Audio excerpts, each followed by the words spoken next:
Sofia, qual foi sua nota? Ah, tirei 10. Professor, pode repetir o assunto, por favor?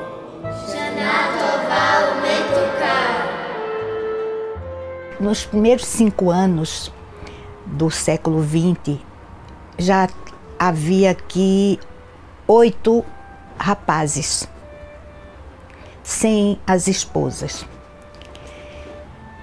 Em 1910, 1911, é que chega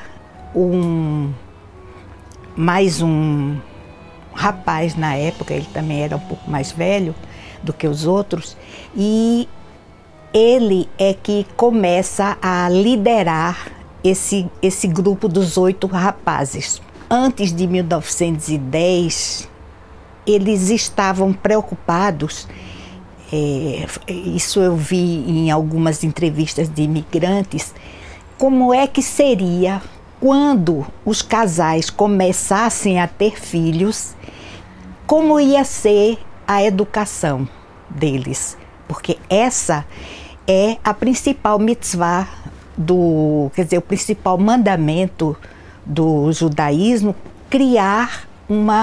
garantir a educação dos filhos, seja devocional ou seja a laica. Em 1918, então, esse líder, o Avrum Shie, ele se dá conta que já existia 4 minyanim, ou seja, 4 grupos de 10 homens judeus. Isso significava que já tinha uma quantidade suficiente de pessoas para estruturar oficialmente uma comunidade. E tem o depoimento de uma imigrante que chega aqui em 1919, e ela conta que ela chegou com 5 anos de idade e ela lembra que já existia uma escola porque a mãe dela levava ela na escola e a mãe dela dava aula nessa escola. Quando eu cheguei aqui, já existia uma escola judaica para as crianças pequenininhas. Não tinha nome não, era Yiddish. Funcionava no Cais José Mariano, 2 casas antes do nosso armazém. Lá foi a primeira escola judaica. Eu era uma menina de 6 anos e entrei no colégio no preliminar. Naquela época havia essa sala de preliminar. Era o início da alfabetização nesse período, não é? Éramos classes pequenas. Naquele período, a minha classe talvez tivesse 10, 12 alunos, não mais. E eu entrei lá em 1943. Lá, na época, o colégio chamava-se Colégio Hebreu Brasileiro. O idioma que nós estudávamos era o Yiddish. O Yiddish é um idioma criado pelos judeus, com muita origem dentro da língua alemã, e que os judeus de vários países se comunicavam nesse idioma, né? O alfabeto é o mesmo do hebraico, mas a gramática, a história, a fala, tudo é bastante distinto. O meu período de estudo compreendeu o ensino do Yiddish, da história judaica e de rudimentos de hebraico, bem poucas palavras de hebraico. Tanto que a gente aprendeu a ler com os pontinhos.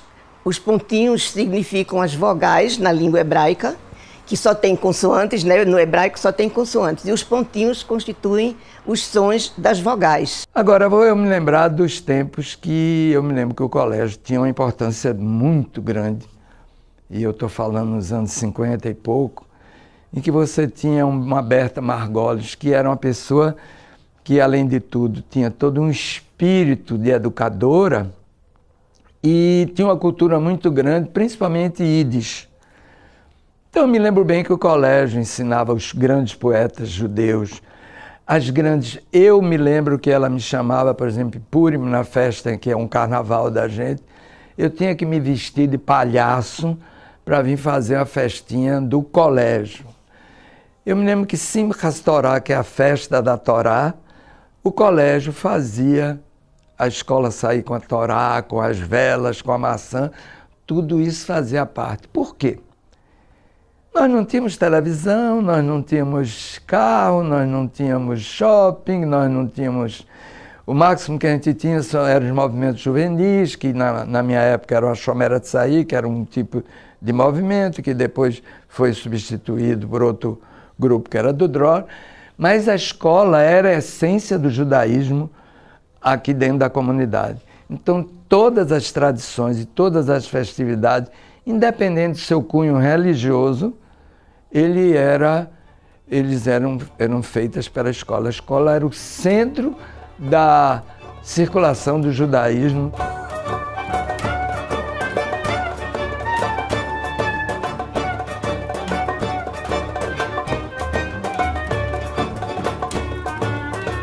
Meu avô, Abraão Rissin, era mais conhecido como Abracha. O apelido era Abracha.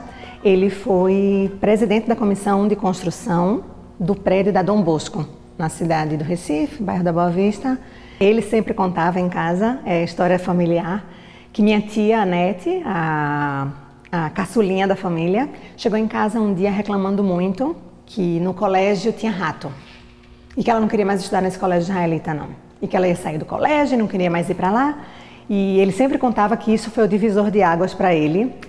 Ele dizia que ele não pode, primeiro que a filha dele não estude num colégio israelita e que outras crianças estejam passando por isso. Então ele disse que para ele foi aquele momento que ele disse, agora vamos tomar a frente e vamos liderar um grupo para construir uma casa nova, um lar novo para esse colégio. A decisão de construir lá na Dom Bosco, 687, foi fruto de uma reunião. E sempre, à época, tinha muitos ativistas, o ativismo era muito grande, então todos tinham opiniões, e as mais diversas. E Dona Berta era a mais radical, e ela via apenas como uma pedagoga, e ela insistiu, forçou, pressionou, e a proposta dela venceu. Então, realmente construíram a escola lá na Dom Bosco e durou bastante tempo lá.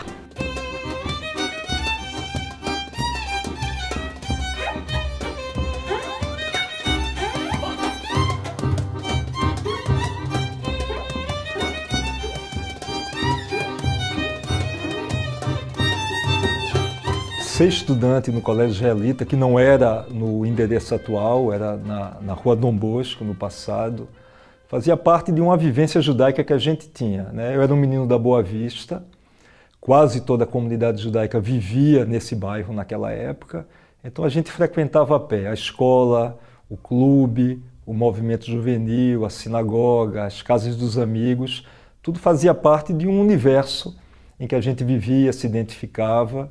A gente dizia que a gente vivia numa bolha, era uma bolha. A gente ia do colégio para casa, da casa para o centro, quando tinha as festas judaicas a gente sempre cumpria, Ano Novo, Shavuot, Sukkot. A gente só saía para o mundo exterior quando ia para a União ou quando foi na universidade. Então era muito cumplicidade isso. E não porque era obrigado, porque não precisava mais nada. A educação que a gente recebia e os valores eram tão completos que a gente podia viver, era outra vida. Dá muita saudade daquela época, onde a gente poder ir para um cinema andando na rua, Conde da Boa Vista, ir para o Mustang, tomar uma caipirinha. Não é caipirinha, se chamava batido. Vocês têm hoje ainda, batido de fruta. Andando, ia para a praia às 6 horas da manhã jogar futebol, no fim de semana. E isso tudo, o gerador de tudo era o colégio. Então, a gente diz que quando a gente fica um pouco velho, a gente esquece um pouco da memória, mas isso a gente está enraizado. Eu fecho meu olho e eu vejo os meus momentos felizes no Colégio Israelita de Dom Bosco. A gente tem uma turma que cresceu junto, né? Eu não fui uma grande aluna, era bagunceira e, assim, eu acho que nasceu um amor, né? Dentro de cada turma, acho que a gente tem um amor de irmão, é como se a gente fosse uma família só, entendeu? Nossos pais eram amigos e a gente era uma grande família, entendeu? E como uma grande família tem, né, as brigas, as arengas, tem as alegrias, as brincadeiras, né, os bullying. Então, a gente teve o que toda escola normal tinha, a gente tinha também.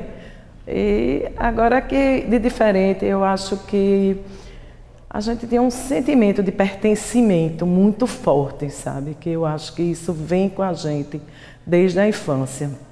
A gente sabe que isso aqui é nosso, é a nossa casa. Como aluna, eu também tive que eu também tive que ser professora. Aqui existe um processo que a gente educa e se educa junto. Com 14 anos, aqui eu fui convidada a ser professora, morar em hebraico, porque estavam precisando de ajuda. E aqui é assim, quando precisa de ajuda, a gente se apresenta, a gente chega. Então, com 14 anos, a gente deu aula aqui, mas como eu sou apenas um exemplo. Muitas outras morotes, professoras vieram antes de mim, também nessa situação, de estudantes, de jovens, sem pedagogia, sem magistério, muita boa vontade, muita alegria no rosto, muita vontade de passar isso adiante. Essa sementinha, a gente chama o judaísmo como uma faísca. A gente tem uma faísca e a gente tem que passar como a gente passa a luz de uma vela e multiplica essa luz.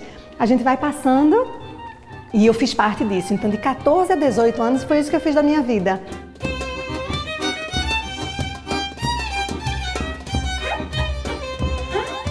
Abraão Ricin na minha cabeça, Moisés Schwartz, José Schulman, Jaime Kleiman, estou falando dos Idl van Zilber, do colégio, Isaac Pasternak, muito bem lembrado, mais contemporâneo, Davi Jakobowicz Bogater, Vivi. Eu acho que eu estou começando a esquecer as coisas, mas basicamente eram essas pessoas que eram... Seu Benjamin Bernstein, muito bem lembrado, pessoas que deram assim, eram pessoas que viviam isso e que vinham ao colégio todo dia e queriam saber e que participavam, isso era muito importante. Salomão Jaroslavsky, ele tinha um trânsito muito bom fora da comunidade e conseguiu atrair apoios de vários segmentos da sociedade.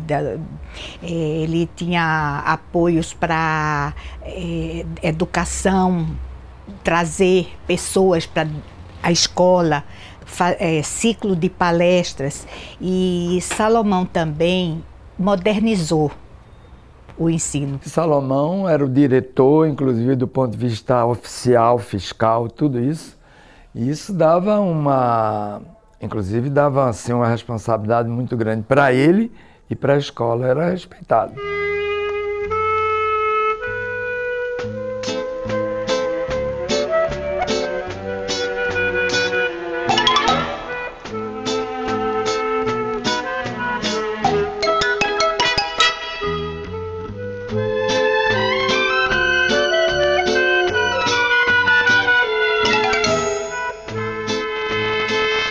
Levado pelo professor Salomão Jaroslavsky, que durante muitos anos esteve à frente como diretor-geral do Colégio Israelita, eu cheguei no Colégio Israelita no fim da década de 60, em 1969.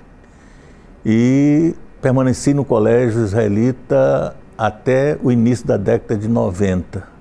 Portanto, dos 100 anos do Colégio Israelita, eu passei dentro do colégio quase um quarto desse tempo, quase 25 anos. Na prática foram 22 anos e meio. Ensinei praticamente a 2 gerações. E hoje, revendo o colégio aqui no centro, onde eu participei inclusive da transferência do colégio da Rua Dom Bosco para cá. E ajudei a montar essa estrutura que hoje está aqui no centro. Eu tive mais de 200 mil alunos na minha vida. Eu acho que poucas pessoas no Brasil tiveram tanto aluno na vida. E eu me lembro de todos do colégio israelita. Eu fico brincando em casa, olhando os nomes nos cartões. Eu fico às vezes assim, eu sei o nome de todos. Claro, com a cara que tinham na década de 70. Então, quando alguém mostra uma foto de alguém agora, eu dizer, não sei quem é essa pessoa não, mas quando é aluno mostrando década de 70, eu sei quem são todos, nome e sobrenome deles todos. Eu nunca vi um menino chegar aqui que não fosse satisfeito, sorrindo, alegre, sabe? Entendeu? Então é isso que gratifica. Os alunos se sentirem bem, aprenderem e a gente vê que estão caminhando bem numa reta para a vida. Uma das ações que eu destaco, dentre as que eu desenvolvi aqui no colégio, foi a transição do colégio que era na Rua Dom Bosco para o Centro Israelita de Pernambuco, que é aqui. Esse colégio é um colégio extremamente democrático, desde o seu princípio gerador, porque para a comunidade judaica também é um fundamento e cada ritual judaico só é validado se a gente tiver 10 homens ou 10 adultos, né, que legitimem casamento, nascimento, morte. Então a gente tem um princípio gerador da comunidade que é o democrático. E a escola é por princípio democrática não só por ser judaica, mas porque todo o sistema dela funciona com base democrática. Os pais participam ativamente, as diretorias são eleitas democraticamente e todos têm espaço de participação. O colégio é realmente um lugar onde parece muito casa, sabe? Cada cantinho era cada esconderijo, buraco que a gente cavava, cano, trepa-trepa, todos os brinquedos assim, todos eles fazem parte da minha infância, fazem parte de pessoas que vieram antes de mim, fazem parte de pessoas, sabe, meus pais, meus amigos mais velhos, todos eles brincaram nos mesmos brinquedos, sabe? Parece que é a mesma casa que o povo judeu aqui em Recife compartilha ao longo de todas as gerações. Então, estar aqui no colégio, para mim, é estar em casa. Ao longo dos anos, por diversas questões, enfim, o colégio ele foi abrindo mais, né? E foram entrando mais crianças que não eram da comunidade judaica, por diversas razões, por proximidade ou por interesse da família, que a criança se aproximasse culturalmente dessa história do judaísmo. E aí a gente tem hoje uma realidade muito diversa nas salas. E eu acho muito massa isso, de chegar numa sala de gente que vem de um monte de canto diferente, que tem ou não tem relação, que está afim ou não está tanto afim assim, de discutir saber sobre cultura e história judaica e fazer esse exercício, esse esforço de atualizar esses temas, atualizar essa tradição milenar e super, né, carregada de falar dessas coisas para o tempo de hoje, para as crianças de hoje, para a vida delas, como elas vivem, né? E poder, através disso, mostrar que todas essas coisas que tanta gente vem aprendendo e vem discutindo há sei lá quantos mil anos ainda hoje fazem sentido.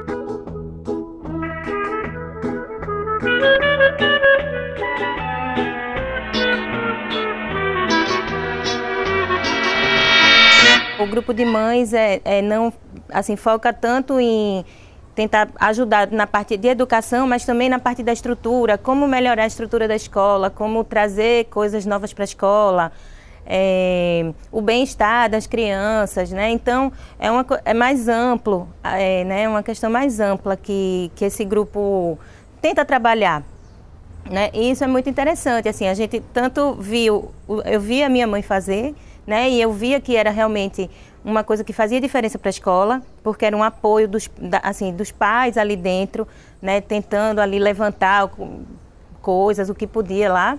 E da mesma forma a gente está tentando fazer isso também hoje, né? Eu e outras mães também. Por que não, quando na minha fase de adulto, também não contribuir para a continuidade desse trabalho que outras pessoas fizeram durante várias gerações?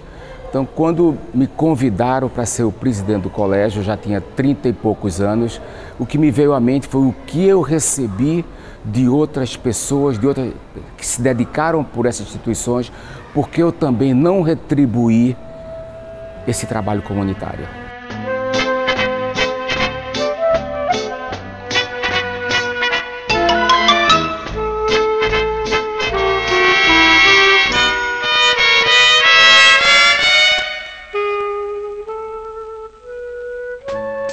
Eu acho que nós, judeus, por força de tudo que a gente já passou, hoje em dia você chega na Polônia e se vê coisas assim de importância que, enquanto o gueto de Varsóvia ia sendo destruído, nos bunkers, os alunos continuavam as aulas com os órfãos. Está lá documentado.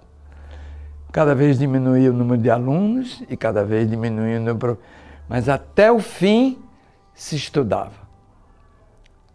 Essa é a sina do povo judeu, é o povo do livro. Todas as vezes nos meus sonhos eu me sinto sempre, quando tenho sonhos, meus sonhos estão dentro da escola, dentro do colégio israelita. E eu tenho uma saudade daquele tempo. Sempre quando eu chego aqui e vejo que esse prédio está firme, os alunos participando das aulas, me dá uma alegria e um orgulho muito grande de também fazer parte dessa história dos 100 anos do Colégio Israelita. Eu acho que é uma coisa importante na escola, que as pessoas prestigiem os amigos, que valorizem, que ajudem quem não acompanha. Eu acho que essa solidariedade, para mim, é a coisa mais marcante do Colégio Israelita. Espero que nos próximos 100 anos continuem solidários como foram na minha época, e nos 100, nos 200, nos 300 que vem pela frente. O futuro depende desses ex-alunos. Eles têm condições, não somente econômicas. Nosso povo vive com a Neshama. A Neshama é a luz interna. Essa paixão que a gente tem por ser quem é e por conseguir atingir os objetivos nossos. A gente tem que transmitir, com esses 100 anos, essa luz a cada um dos ex-alunos. Colabore com alguma atitude, tenha alguma ação. Depois de 100 anos de muita luta, de antissemitismo, de 2 guerras mundiais, para mim, ver o resultado depois de tanto tempo receber a responsabilidade de todas aquelas pessoas passando para mim, e me faz levantar a dúvida de como é que eu vou passar essa responsabilidade para as próximas gerações. Eu considero o Colégio Israelita como a célula máter de nossa comunidade, né? A Federação Israelita representa essa comunidade e, para mim, é composta por um conjunto de instituições, e para mim essa é a instituição mais importante, né? Porque é dela que a gente garante as futuras gerações, né, que constituirão a nossa comunidade. Que seja sempre assim, entende?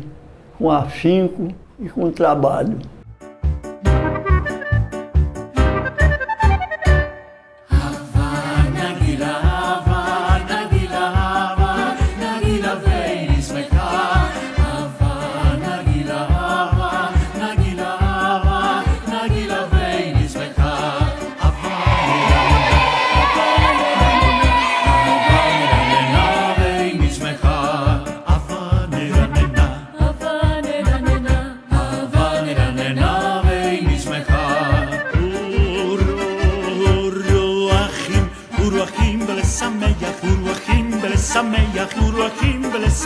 Uruachim, Belesameya, Uruachim, Belesameya.